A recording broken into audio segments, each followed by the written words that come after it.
Uh, uh, I will show you a few pictures, and which will actually. Uh, this is where I had no intention of doing what I do today. This is what I was telling. People ask me, why do you do this? I said I had no intention of doing this. I don't know how. Uh, I'm also an artist. As a child, I used to paint, and I had a lot of abstract art paintings which I did to support my college and all of that. I painted restaurants also as a child. They paid good. Uh, I had gone to click some pictures in Kashmir, in Pir Panchal range actually, to find a subject, and the subject was for my next art exhibition. Uh, I I clicked a picture and a few pictures, found a subject, and this subject was actually the shepherds and the goats. But something happened in those moments, and I will put it like this: there was a hook in that picture which just pulled me inside. I left everything, and I said, "This is what I need to be a part of." Uh, a few pictures actually where I started to, I got recognized by the community actually for what I was doing, and the work and the life of the shepherds was very, uh, it was tough, and my interface with the community was divided into many stages. But I realized that they were facing the biggest challenge from the effects of climate change in Himalayas, and they had no clue how to solve it. Even climate change is a subject. Even when the supercomputers can't solve it, well, how can they do it? So I started living with them for a few months, and started traveling with them. And I realized, this entire journey was taking me into a different direction. And while I was in the mountains, the best thing that happened, I had no phone, I had no laptop, there were no batteries and nothing. And when you're there for a few months, and when you come down to the city, the sensitivity levels, you're 100 times more sensitive when you come back. When you see a car, you'll say, what is this? And when they honk, you'll say. So the sensitivity levels increased while I was there, and I realized that it is taking me into a different zone altogether, and their problems, and these guys saw me as hope, and I spent a lot of time only understanding the challenges that they were facing. And this was something which was forced on me, and I could not say no. The things which I saw, uh, I had to find a solution for them because they had no money. They were living in practically regions which are, where we cannot survive, because we live in cities. I did whatever I could, and did that, and I realized that I need to do something. And one of the things which I found out, and this was also a trend again, that when the seasons change, these shepherds actually take a flock of 1,500 or 2,000, 2,500 sheep, and they move mountains to find greener pastures.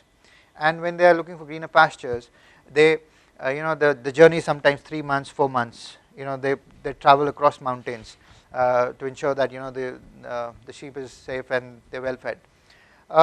What started happening in the past few years is that they did not take the route of the mountains. They started taking the highways. They wanted to be close to places where there's transportation and where there's healthcare, because while they're traveling through mountains, they had their own set patterns of understanding how the weather will change, and they made certain arrangements. But all of that was changing, and all of that was getting disturbed. So they started taking the roads. Now when they take the roads, the highway gets blocked. There's congestion for a few months on the highway, only because they don't want to lose the animals, because they're caught with excessive rain, excess snow, and the animals die. Uh, uh, I was moved to a position where I became an activist because I started voicing, the challenges that this community was facing, and Pashmina comes from this goat, and anywhere in the world, even in the government, everyone is talking about Pashmina from Kashmir, but I felt that there is no good effort to ensure that the welfare of the goats and the communities which are linked to the Pashmina ecosystem. Again, I said, I go back to the same thing. It's a common. it's a common, and there's a tragedy on that common that was happening, and the division and the disagreement is that everyone is saying that how can they solve the problem, how can they take care of climate change, there's nothing that can be done. And there's certain, people like me are there who would say that I don't need to be the chief minister of the state, there is something that can be done, definitely. And to balance out, there was a role carved for me. I started suing people on one side who were selling fake pashmina. It was like, I don't know how many of you have been engaged in any civil suit. I have over 150 civil suits which I have filed against pashmina traders. Again, problems are always finding me. Apart from what I do, handling those suits, creating deterrents for people who are selling fake pashmina is a major thing. And then, the structure in which we operate, you need to have a power lobby also, because pashmina is a cash-driven industry. There are a lot of big guys involved in the pashmina trade. So what I did, with all the creativity that was at my disposal and how I could think, I started writing to the policymakers of my state and got them engaged into a dialogue with me. And while that was happening, I got a few people, the president also invited me, and I got him engaged onto what I was doing.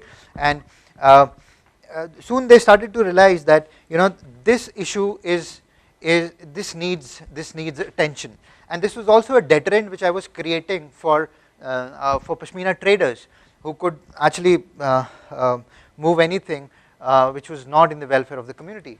I created paintings. I was tributes to pashmina goats, did several paintings. Our late honorable Prime Minister, President, I got some really valuable inputs from him, and because of him, I was able to push a few things at the center.